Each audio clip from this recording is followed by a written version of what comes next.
નમસ્કાર વિદ્યાર્થી મિત્રો, મારી ચેનલમાં હાર્દિક સ્વાગત છે. આજે ધોરણ 11 સાયન્સનો નવા સિલેબસ મુજબ ચેપ્ટર નંબર 2નું આપણે પ્રકરણ નંબર 2 જોઈશું.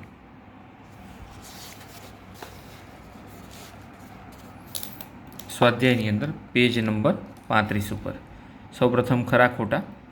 લિબ્રે ઓફિસ બેઝમાં આપણને ટેક્સ્ટ ડોક્યુમેન્ટ બનાવવાની સવલત આપે છે. ખોટું. ઓથર્સ ટેબલ લિબ્રે ઓફિસ બેઝના બિઝનેસ કેટેગરી હેઠળ આપવામાં આવ્યું છે. સાચું. ટેબલ વિઝાર્ડનો ઉપયોગ કરીને જરૂરિયાત મુજબનું ટેબલ બનાવી શકાય છે. સાચું. ફિલ્ડ પ્રોપર્ટીઝ વિકલ્પનો ઉપયોગ કરીને આપણે ડેટાને નિયંત્રિત અને વેલિડેટ કરી શકીએ છીએ. ખોટું વિધાન. રેકોર્ડ સિલેક્ટર આઇકોન આપણને ટેબલને એડિટ કરી રહ્યા છીએ તેનું વર્તમાન રેકોર્ડ દર્શાવે છે. સાચું. ત્યારબાદ આપણે ખાલી જગ્યા જોઈએ. લિબ્રે ઓફિસ બેઝ તેમાં બનાવેલ ડેટાબેઝને ડિફોલ્ટ રૂપે .odb એક્સટેન્શન આપે છે. ટેબલ વિઝાર્ડ બે કેટેગરીના ટેબલ્સને પેમ્પલેટ પૂરા પાડે છે, બિઝનેસ અને પર્સનલ. ટેબલ ડિઝાઇન વ્યૂમાં આપણે ફિલ્ડનું નામ, ટાઈપ, ડિસ્ક્રિપ્શન અને પ્રોપર્ટીઝ જોઈ શકીએ છીએ.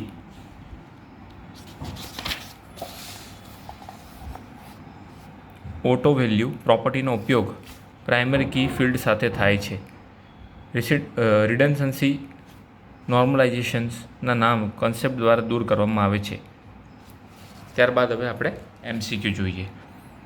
લિબ્રે ઓફિસ બેઝ આપણને નીચેનામાંથી કેટલી રીતે ડેટાબેઝ બનાવવાની મંજૂરી આપે છે? 2. જ્યારે આપણે લિબ્રે ઓફિસ બેઝ ડેટાબેઝ વિન્ડો ખોલીએ છીએ ત્યારે નીચેનામાંથી કયો ઓબ્જેક્ટ દેખાતો નથી? વ્યૂઝ. ડેટાબેઝમાં રેકોર્ડને યોગ્ય રીતે ગોઠવવા માટે નીચેનામાંથી કઈ કામગીરી કરી શકાય છે? શોર્ટ. ડેટાબેઝમાં ડેટા રિડન્ડન્સીનું શ્રેષ્ઠ વર્ણન નીચેનામાંથી કયું કરે છે? ડેટાનું પુનરાવર્તન. નીચેનામાંથી કયું વિધાન સાચું નથી? પ્રાઇમરી કી અને ફોરેન કીના નામ સમાન હોવા જોઈએ. જો આપણે સ્ટુડન્ટ અને ગ્રેડ ટેબલના સ્ટુડન્ટ આઈડી ફિલ્ડને જોડીએ તો નીચેનામાંથી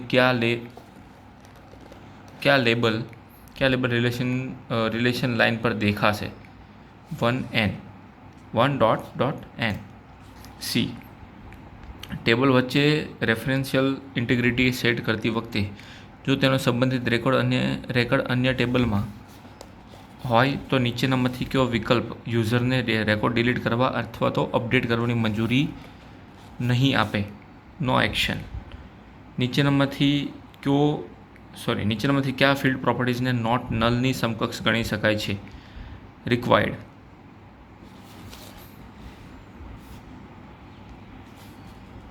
એન્ટિટી વિશે સામાન્ય માહિતી માટે એકમાત્ર સ્ત્રોત તરીકે ઉપયોગમાં લેવાતો ડેટા નીચેનામાંથી ક્યાં સ્ટોર થાય છે? Master table.